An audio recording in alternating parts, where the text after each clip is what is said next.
Digital marketing is dominating business conversations globally. Digital marketing and sales is certainly a contact sport, and winning the game takes expertise. This is the focus of our conversation with the founder and CEO of IOI Ventures, Jared Antista. Jared is a digital marketing and sales expert, having spent over 20 years working as both an entrepreneur and executive with a specific focus on delivering a return on investment on digital marketing spend. If you feel like you might be wasting time and money on digital marketing and not getting the desired results you need for your business, this episode is for you. Jared shares his entrepreneurial journey with us and also provides actionable tips that all businesses should investigate immediately. Let's jump right in. Jared, thanks for joining us today. Look forward to talking a little bit about your entrepreneurial background, journey, what you're doing today, and certainly know you're deep into the digital marketing landscape, which is, I think, a buzzword right now in small to medium-sized businesses, them learning where the future is going with digital marketing and sales. Can you please give our audience a little bit of your background and your entrepreneurial journey? Yeah, sure. Absolutely. First off, thanks for having me. I really appreciate this, guys. I'd say I got my start in sales on the advertising side of things. I basically was responsible for opening up new offices for a company out of Boston in the Midwest. And so I traveled around and I focused on sales pipeline development for that recruitment advertising business. I did that for 6, 7 years. But I wasn't passionate about it. And so I had to take a step back and ask myself what I actually cared about. And for me at that time, it was sports and fitness. So I, with a couple co-founders, started a company called GoPro Workouts. And we brought pro athlete workout programs to the mobile iOS world. And at that time in 2009-10, we were one of the first people to do that. And that really was a kickoff of my entrepreneurial journey. I've always been a little bit of a risk taker. And so that was certainly my first real business risk, especially with a young family at that time. But that really got my juices flowing there. And while GoPro wasn't successful, we had a lot of successful moments, and it led me down this path to working with, the IMGs of the world and Legacy Global Sports of the world, and to where I am now at IOI, which is again my second startup, which is actually seeing quite a lot of success. You've balanced both the entrepreneurial world and the employment world. You're back to the entrepreneurial world. It seems like you said a few minutes ago, you don't mind taking risks. I mean, is that part of the reason you're an entrepreneur today, or what do you like about the entrepreneurial landscape versus the employment landscape? Yeah, so I just love everything about it. I think I make a good employee if I'm working for the right person. And that person has to give me flexibility and creative, not limit my creativity to go out and do what I think is best for the business. That said, I found that not all leaders, when I had them, were like that. So I think that puts a little bit of a strain on relationships that I might have in those environments. On the entrepreneurial side, I just love the long-term potential of things. I love controlling my own destiny. And I'd say like the competition of it, I played sports my entire life. And while I can't play competitive sports anymore, this is my new sport. And so when I just find that I have a lot of opportunity here. You talked about one of the things you loved about being an entrepreneur was the competition. And I think any entrepreneur knows not every competition can you win. Mm-hmm. So can you speak to maybe in your world, what does a loss look like as an entrepreneur? And then how do you bounce back from that to continue for the love of the game? I have a lot of examples here, but let's talk about my first experience then as an entrepreneur with GoPro Workouts. And so we came up with this brilliant idea that nobody was doing, and certainly not delivering it in iOS world or digitally. They had, people used to work out with pieces of paper in the gym. And so we thought we had this home run idea. Turns out we were 10 years and probably a pandemic too early for that to be successful.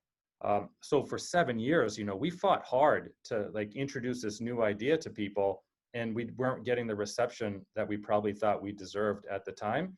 And it's such an uphill challenge when you go to big companies like you talk to the people at Under Armour, and you talk to these, the people at Bauer and all these large companies, and they're like, oh yeah, we like your idea, but we're not going to do anything with it. And then a year down the road, they've got their own version of some sort of piece of this. And so that was very demoralizing for us as entrepreneurs when we feel like we planted a lot of seeds with people and then they take it and do it more successfully because of higher budgets. And in terms of picking myself back up, at GoPro, that was our only option. What other option did we have at the time than to keep trying to hustle and keep trying to find ways to make it work? And, at one point we had 250,000 users. So that was a win. I take other wins from it, which are, it led me to new opportunities, which have led me to where I am today. You work with tons of entrepreneurs that are trying to drive their business in a certain direction, and you come in with your team and help them from a marketing and sales perspective. What have you seen the biggest difference between the entrepreneurs and businesses that can execute a goal and a vision to where they want to go using your services, and those who can't? What's the big variance there between those two groups? Yeah, and I think this ties back to why I started, IOI, because, number one, I want to help. I for most of my clients, I'd say 95%, they're all in the small business, and most of them are startups. I really connect with people like that because of their hustle, effort, and drive. And I want to see them be successful from not making the same mistakes that I did. So I just try to take that approach with it.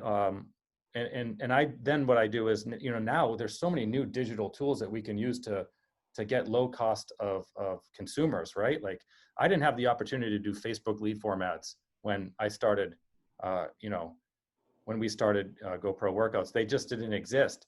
And now almost all of my clients who are using that tool as a paid media component are, in some cases we're getting cost per leads of less than 15, 20 cents. And that's just so easy now. There's so many tools that make it a lot easier for everybody. Mm. So it's hustle, effort, drive is the key differentiator you've seen in terms of who you want to work with and who you don't, and ultimately who's going to achieve their goals and who doesn't, right?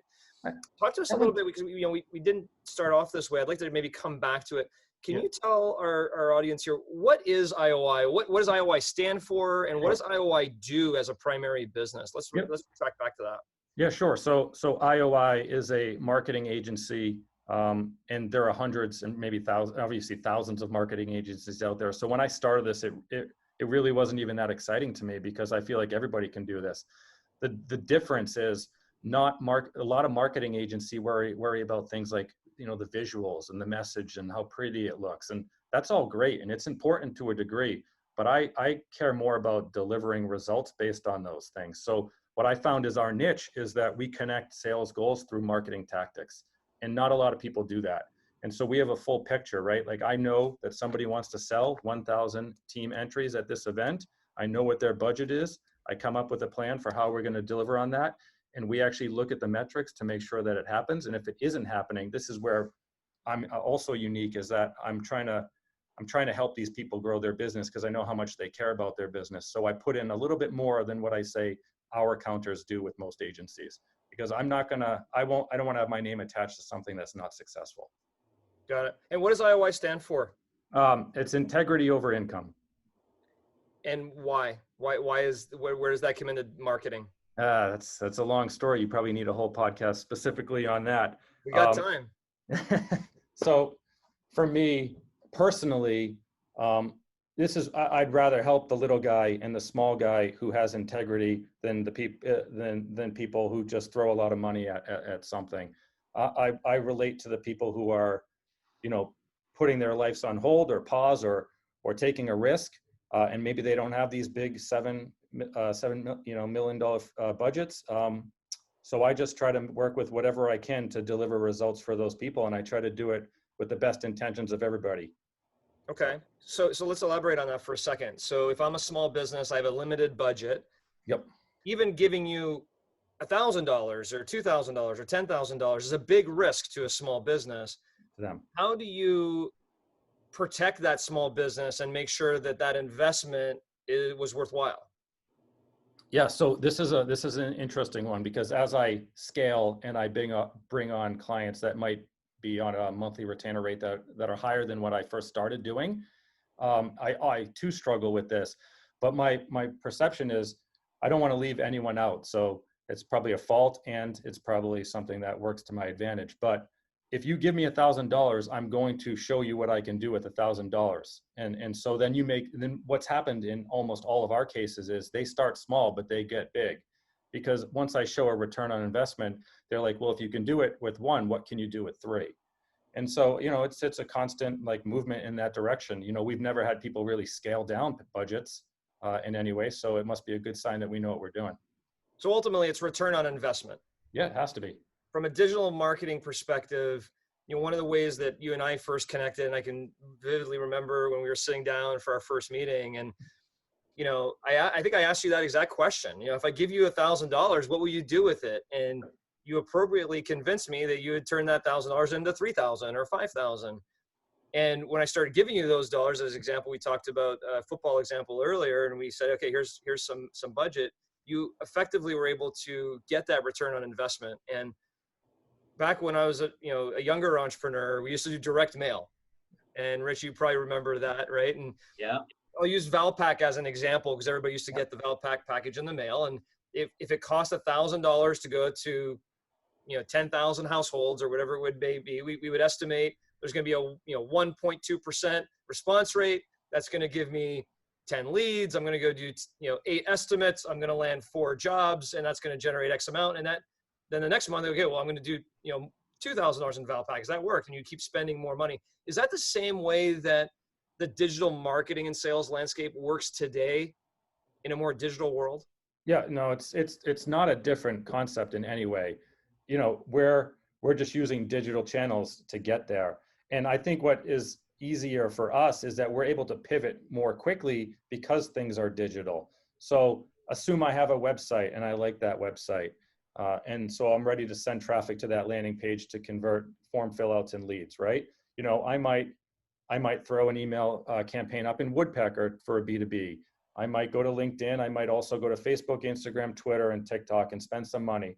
But pretty quickly, I'm going to start to see results on how those different sources are driving my leads. And then I'm able to shift budget appropriately. So, what you're talking about seems like it might have taken, weeks or months to get data on something like that.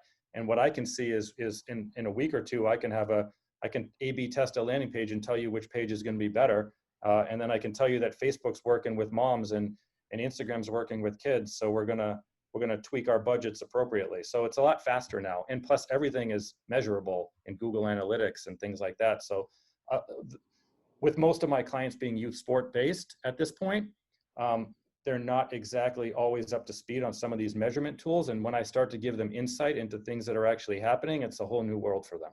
So Jared, this is another piece too that fascinates me is can you hire a digital marketing person or one marketing person and assume that they know all of this stuff? I mean, there just seems to be like in the past, it was like design an ad for the newspaper or the magazine ad, or design an email, newsletter, or design a direct mailer.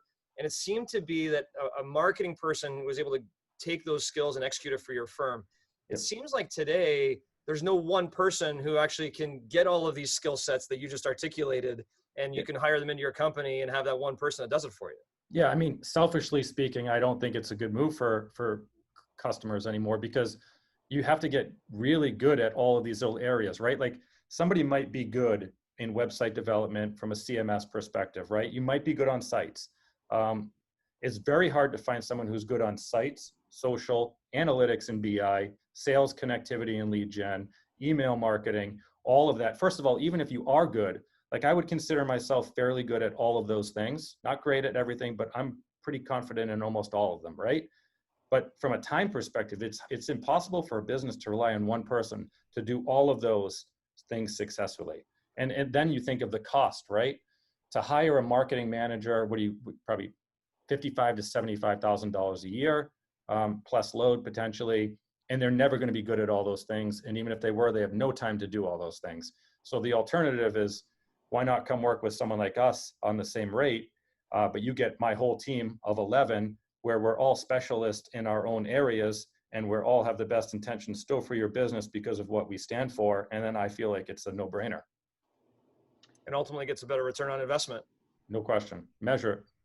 Jared, I'd love to give our listeners a sample of the type of knowledge that you have and that's being offered through IOI.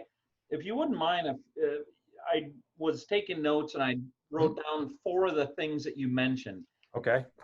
You mentioned site, social, BI, and email. I'd love to go through each of those four and just kind of pick your brain for a minute Yep. on, as it relates to sites, what's a sample of value that you can offer to our listeners that Yep. every entrepreneur should know as it relates to sites? Perfect. So see, I just got excited there. So let's talk sites. Like I think what our biggest value, we have probably two on the site side of things. Number one is user experience. How somebody comes to your site and how you get them to willingly give you their data so that you can communicate and sell down the line. Whether that's using a tool like Community, which is a text message platform, or it's using a tool like HubSpot Chat to drive automated conversations with people to get their email and phone number. You know, I think from a user experience perspective, I'm pretty good. One of my most proud projects that I worked on that front was when I was over at IMG Academy, and I spent 6 months straight working on the user experience of people that come to the site, where we saw, I believe it was a 60% lift year over year in online revenue and 20% lift in leads. So user experience, how they come into our funnel. Number two would be lead gen, form strategy. Like a lot of people just throw a silly, it's crazy to me that they just throw up a subscribe now or subscribe for emails on our website. There is so much more you can do in terms of form strategy, whether it's exit modals or pop-ups or based on time, based on experience on the page, or it's incentive-based things. But you know, there's a way to get a lot more context into your funnel. So that's my thought on site. Yeah, so if we even just stay on sites for a minute, what's a piece of advice that you would generally give any paying customer that we can offer our listeners at no cost on user experience that you go, yeah, here's like a tip or a trick or something that a listener can walk out and go, wow, I'm glad I listened to that podcast. I'm going to go do something differently on user experience. And then what would that be on lead gen that you go, yep, everybody, here's like a tip or trick everybody could apply today? Okay, so with user experience, I mean, this is a tip. If you are not looking at Google Analytics on a daily basis, please go do that. Because what you'll learn, you know, we just set Google Analytics up for a new hockey client that we brought on, which is the first time in their business of 15 years that they've done this. And you know, within 1 month, I now have data on who's coming to your website, where they're coming from, what are the traffic sources, and how long they're staying on the site, what pages they like, what pages they don't like from a behavioral perspective. So I'm just looking at numbers right now, and in 5 minutes, I can tell you where your problems are and what we need to identify. So if you're not using tools like GA and getting in there and really digging into that stuff, please do that. On the lead gen front, you know, you can go to HubSpot, you can go to Olark, you can get a chat bot from Zendesk, get a chat bot up on your site and start having conversations with people. When I first went over to IMG Academy, I spent 30 days myself chatting with people on the site. So before I did the new website project, I found the pain points. I knew where they were struggling, what pages they were struggling on, and I had conversations to people to see what they were looking for.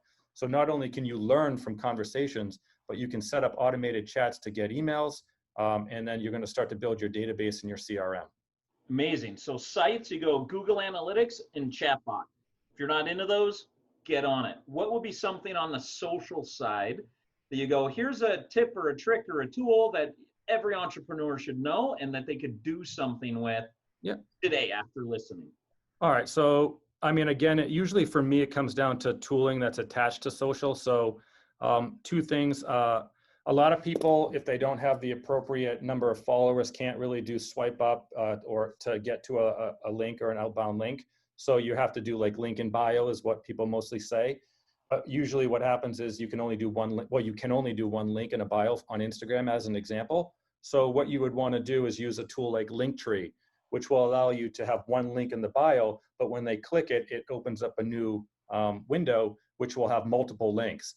So in this case, you could have a link to a latest news story. You could have your link to your contact form, a link to your upcoming events. And so you're able to sneak in 3+ links into one link. So that would be a tool that I would use. And then on the same concept as Google Analytics, you got to use tools like Hootsuite, and you got to start organizing your content. A lot of people do content on social in real time, and they don't plan it. Struggling with that with a new client we just signed. They've never had a content calendar. They don't know how to theme the content that they're sharing. So if you get ahead of this stuff, it allows for more creative liberties down the road because you're planning and thinking ahead. Jared, can you explain a little bit more, just real quick, right on that, the planning of social, the content calendar, what does Hootsuite do? That's a huge piece because proper planning prevents piss poor performance. And a lot of people fly by the seat of their pants as it relates to digital marketing. And I think it's a really big component. People are wasting money and time and energy on marketing tactics because if you're not measuring something, you can't improve what you don't measure. We know that. And if you're not planning, you're not really following a strategy. So come back to social here for a minute and talk to us a little bit about content calendars, planning. How does that work? And how do you get going with something like that? Yeah, so I'm literally going through this right now with a new client that we signed, which is a sports academy, very big passion project for me. So I'm super invested on my personal time on this, and they've got a good reach, right? They've got a capable person who's very creative, but to think that she's in the past not used a calendar and measured her results is mind-boggling to me. So what we're working on with her is we literally have our content calendar broken out for November and December. We're going through all the upcoming events that are going to happen on campus and with their organization. We're going through all the hashtag days that are relevant and get, press on Instagram as an example. And then we're creating the content themes for her, which are things like upcoming events, camps that are coming up, that get to know our staff, things like that. So what she then does is she's going through this calendar and filling things out and bucketizing things all the way through. What's most important to me is after we do it, there's now space to analyze what she's done. So she's dropping links in there, and then we do a 3-day test on metrics, and then we do an end of month test on metrics. So at the end of the month now, she knows what her top 5 pieces of content were that month and what her least successful pieces of content were that month. And then we pivot and we start to say, well, this content's hitting right now, so let's do more of that. And so this isn't rocket science here, but a lot of people don't put the time in ahead of the month to get ready for that month. Great.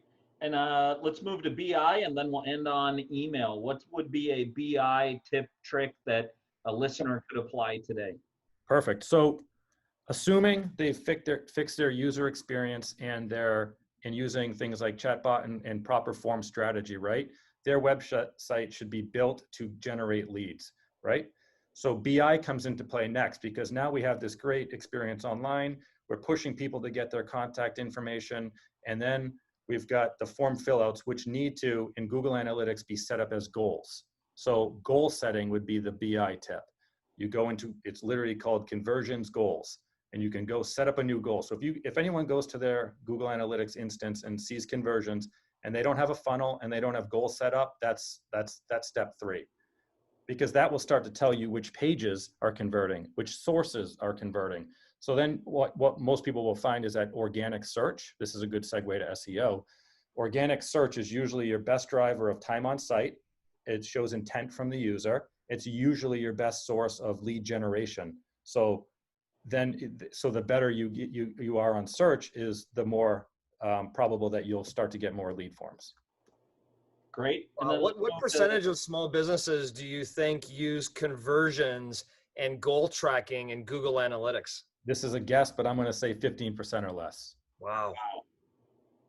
I would say almost every client that I've brought on in the last 10 months, I would actually say 100% of them did not have goals set up.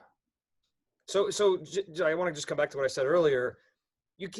It's not worth even tracking that if you don't have a good user experience, is what you're saying. So you need to have a good user experience, number 1. Yep. Number 2, you need to have the tools in place, whether it be chat bots or something like forms to be able to get the leads.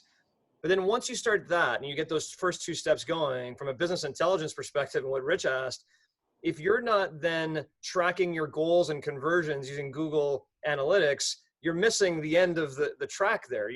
Everything you're doing may not be working and you don't even know it. Is that the way it works?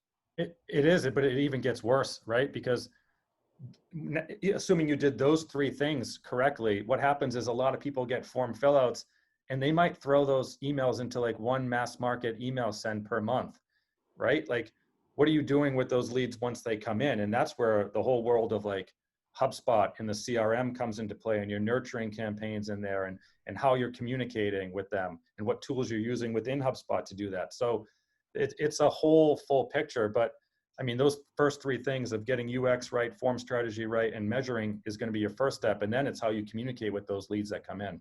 So you're talking about then segregating your data, right? Yep. It could be a gender thing, could be an age thing, could be an interest level. Like I'm interested in hockey, not football. It could be a bunch of different components of segregating the data. Yep. That's also seems to be an element to me that gets lost in the shuffle, is the elegant organization of information and data into the proper buckets. Yep. Is that something you see a lot?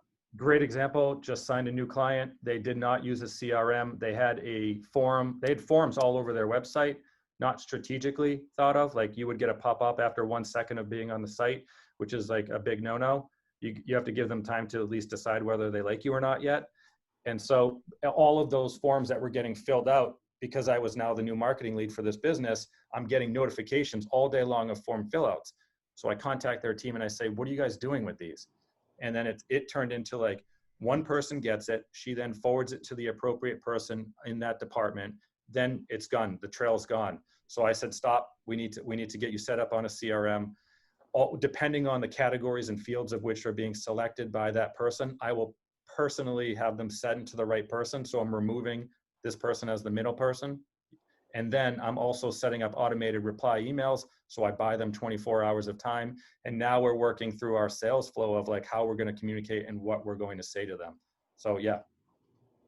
And that's where I think in the past, marketing would drive leads, sales would take the leads from there and take care of it. It seems to me like those two worlds are now coming together very rapidly digitally, because digital marketing and digital sales are really linked.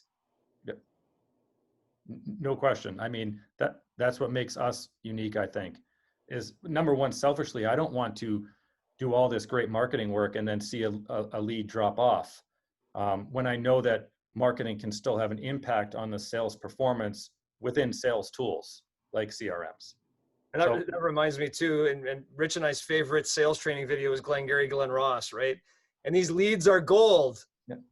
And if you don't take care of them, you're just wasting money. And I think it seems to be a big theme to me, is a lot of small businesses are wasting time, energy, and money. And even when they get the leads, aren't properly taking care of them and losing a lot of opportunity downstream in the funnel.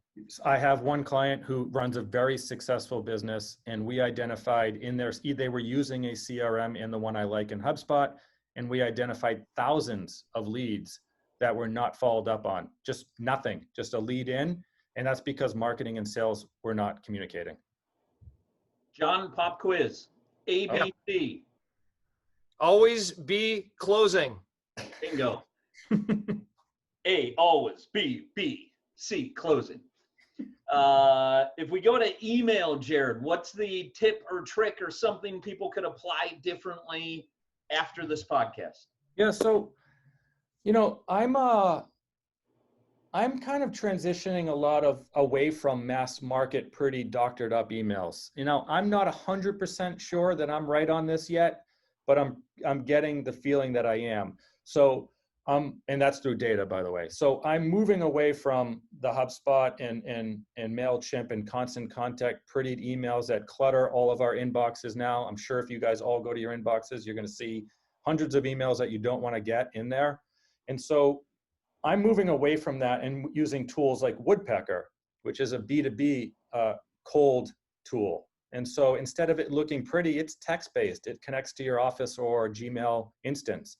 But what's happening is my open rates are 60 to 87%, and that's no joke, on every single email campaign that we're doing. And my responses are also that good. So in terms of replies. So I'm finding that you don't need to overly invest in these doctored up pretty monthly newsletters when you can do it in a tool that's more successful in increasing your conversions. You talked earlier about community tool or community app. I'm not really sure. I've heard about it before, but can you tell us a little bit about what that is and how small businesses should be using that? Yeah, so in the same concept of moving away from mass market email sends. By the way, I'm not saying do that in like, it's a part of the puzzle is what I'd say it is now. It has to get done because other people are doing it and you still have opportunity there.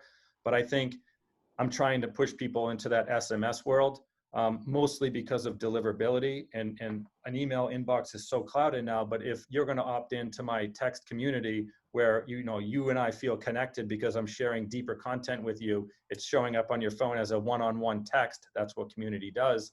Then our relationship is going to grow because of it from a B2C or B2B perspective.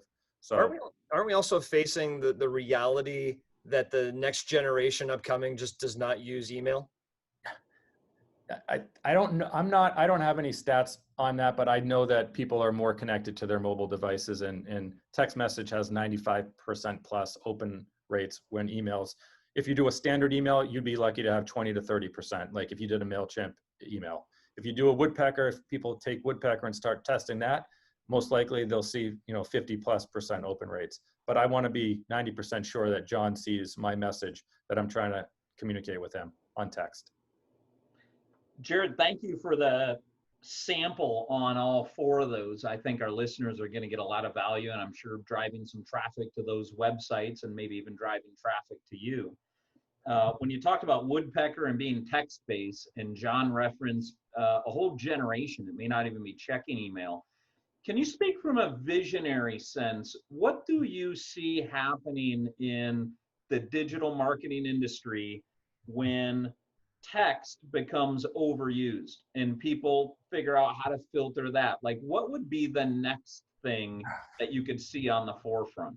So this is a tough one, of which John didn't prep me on also. So this is what keeps me up at night, by the way, because like becoming stale and not knowing what the latest or next trend is going to be is my biggest fear, because I've seen a lot of people that I looked up to from the marketing world that I worked for kind of fall by the wayside because they're not staying up to date with these trends. So I don't know what's next post text, but I think that there's going to be different variations of text services, right? Like texting isn't new. It's not new at all. They had easy texting, Twilio, there's tons of tools. The difference between those and community is that community makes it feel like there's a connection between me and you as a one-on-one. And it's a great tool because it's not like I'm just mass marketing everybody. I'm putting people into sub buckets within my community. So, Rich, you might be interested in my football community. John might be interested in my hockey community. And I can communicate with you guys in there from a one-to-one perspective. And I think that creates a relationship beyond easy texting and Twilio and things like that. So I don't know the answer to what's coming up next.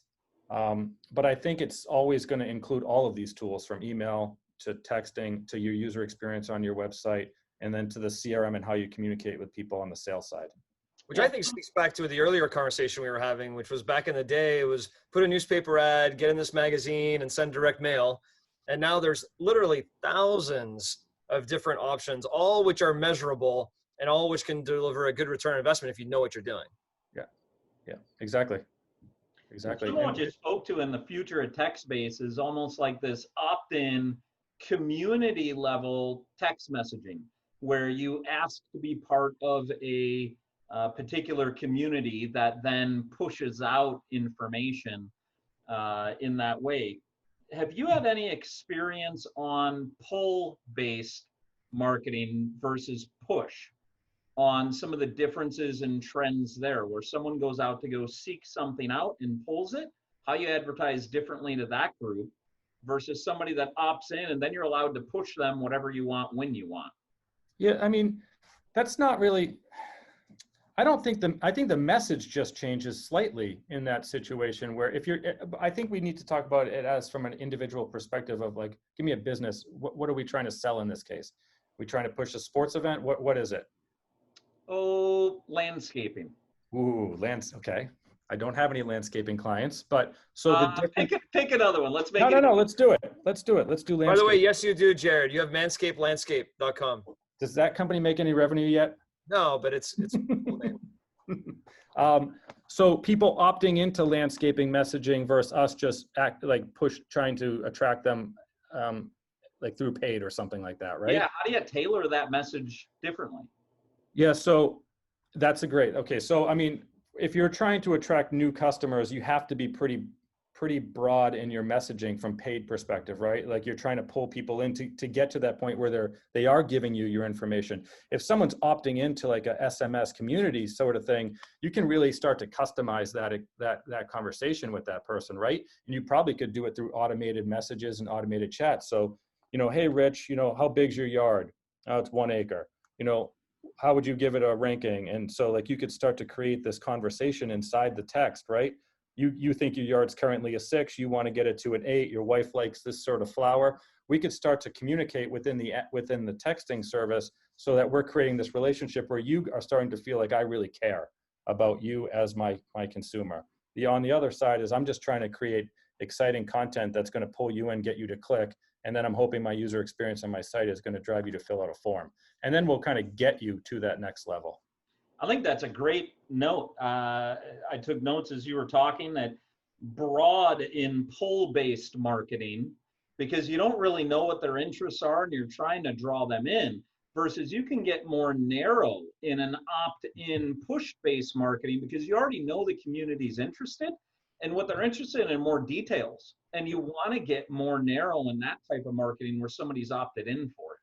And then I think it also opens the opportunity for upselling down that stream, right? Like they've showed intent, you've created a relationship through showing customization, and now they're going to be like, well, I'm starting to trust this business. What else can they do for me? Now, to my earlier point, I want to make it clear that on paid, you can target pretty specifically. Like Facebook has gotten really good.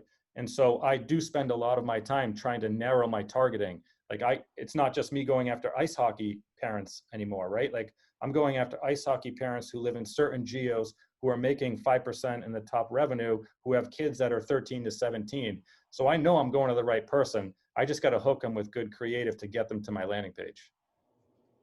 Yeah, that targeting, it goes back again to the wasting money. If you're just sending out a broad message to everybody that loves hockey, that they don't have kids, and you're trying to sell a youth hockey camp, you just wasted a ton of money. Yep, exactly. Yep. Yeah, I think that's one of the key messages that I think holds people back from investing, which if they did right would get a good return. They don't invest because they don't have the measurability tools to be able to tell them if it's working or not and converting into revenue.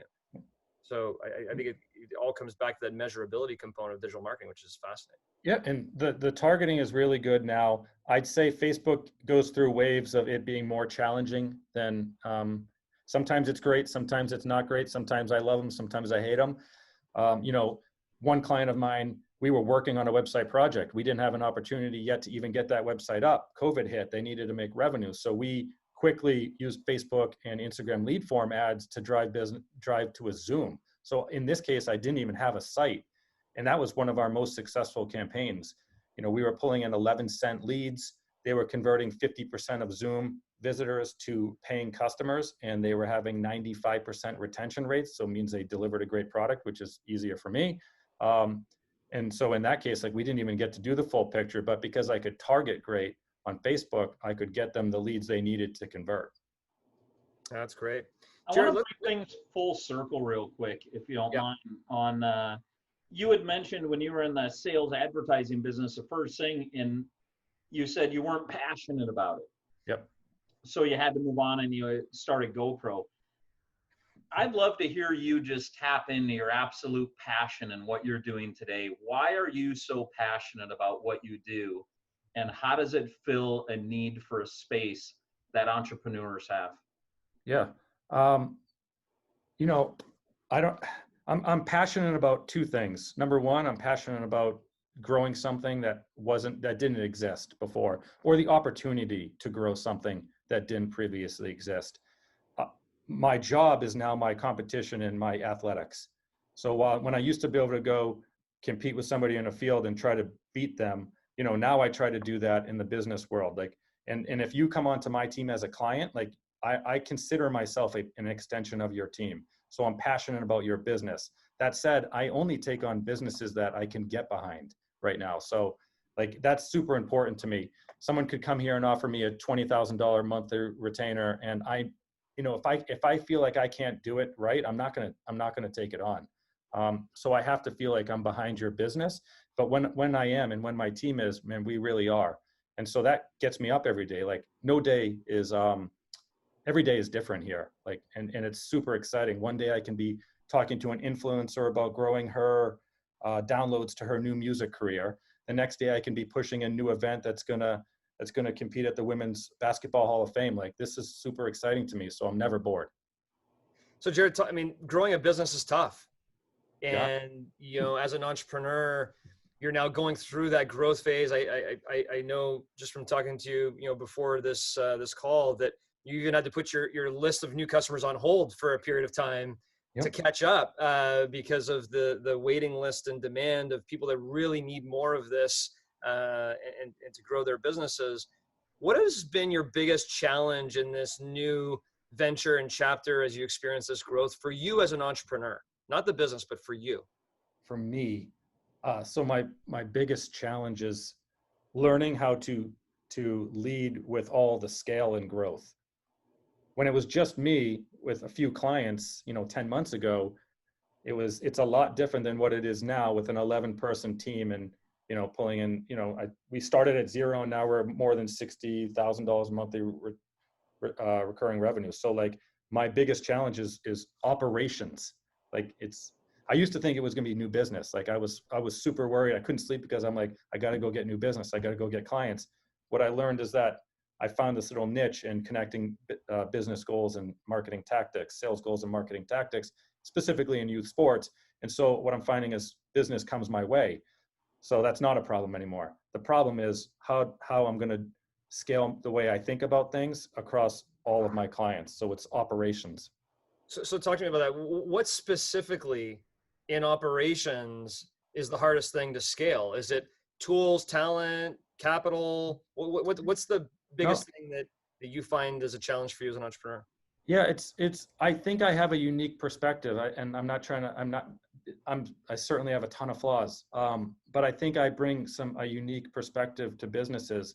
And I don't think a lot of people do get sales and marketing from both sides of it. I think that they usually have experience in one or the other, and I connect them both. And so my challenge is getting my team to think like that.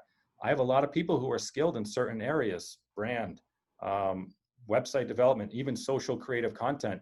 But if they can't think about why they're doing it and attaching it to an ROI, that's what bothers me, and that's what keeps me up at night. And that's one of my biggest challenges, taking what's in here and aggregating all of our skill sets and having an ROI. How do you approach that? That does sound like a legitimate issue, and it's a legitimate issue I think a lot of entrepreneurs have, is essentially how do I duplicate myself, my skill, my passion in my people? What is your approach to that?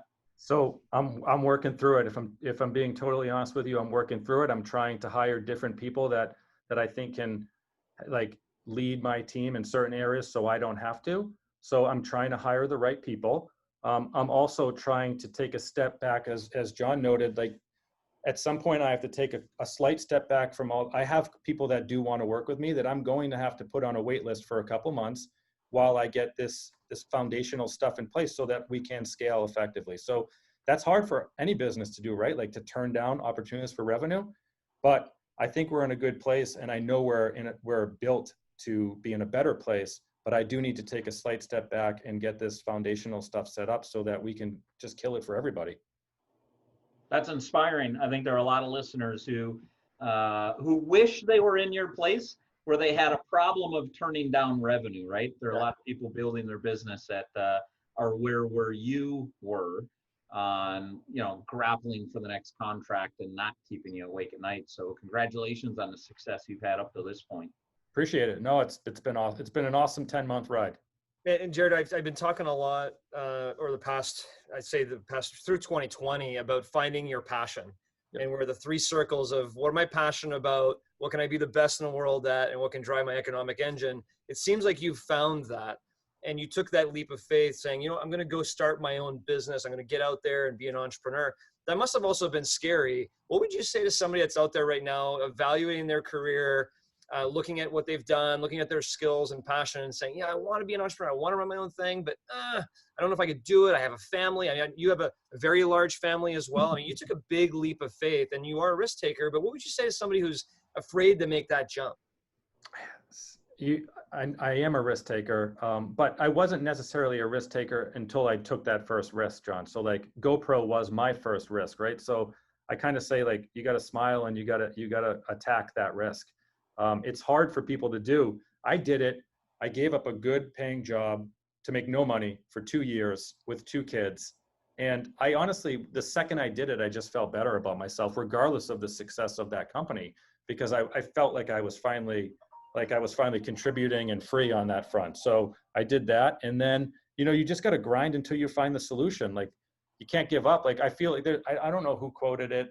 I've seen it before. It's basically like this picture of this guy running and he's to the wall and right behind the wall is his pot of gold, right? But he turns around and goes home. I feel like so many people they just don't push hard enough.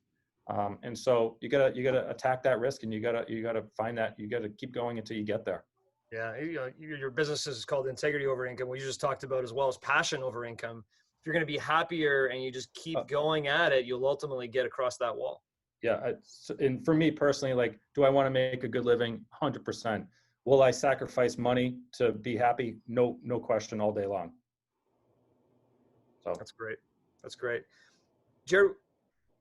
I mean, this has been phenomenal. I think the whole concept of digital marketing and sales coming together, all the tools you're bringing to small business, the ones you shared with businesses here are great.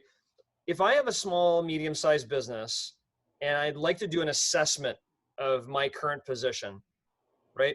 How long would it take you or somebody on your team to do an assessment of my business and give me a score, a rating, kind of an evaluation? Do you do that for free? Do you charge for that? Like, tell me a little bit about, if I'm a company and be interested in working with you, do you have that type of assessment and how long does it take? Yeah, so we do use, again, there's so many great tools out there that allow us to assess your digital. I mostly focus on digital. So there are a lot of tools that we use that pretty quickly give us an analysis of everything from your SEO to your user experience to your social growth or how stale it is. So we do that. I'd say we haven't done it for free. We usually do some sort of engagement. It probably I don't want to undersell this because it takes a significant amount of time to look at all those numbers and then make our recommendations. So could we analyze your spot? Yeah. If we're going to send you recommendations, we might have to figure that piece out. But within a week, I can tell you what your digital world looks like and where I think you need to go next. A lot of times for us, we pick up a client on one day and we actually have this little formula in our formula for our 12-day process. We have it we call it quick wins. And so our goal is to deliver 3 quick wins for a business within the first 7 days. Could be as simple as getting Google Analytics set up. It could be setting your goals in GA up. It could be giving you a content calendar template and working through it. But we do this little quick win thing because I never want us to become an agency that's counting hours and stretching dollars and charging you for a 30-minute phone call. That's not what we are. So I forced this quick win idea into our plan. Jared, I appreciate your time today. This was awesome. A lot of great information, very generous with all the tips for small businesses, and certainly would encourage any entrepreneur listening to this to look into what you can provide for their team with your team. I appreciate it, guys. This was fun. Yeah, thank you. Thanks for being on, and thanks for the tips and tricks and inspiration to go with it. Appreciate it. Perfect. Thanks a lot, guys.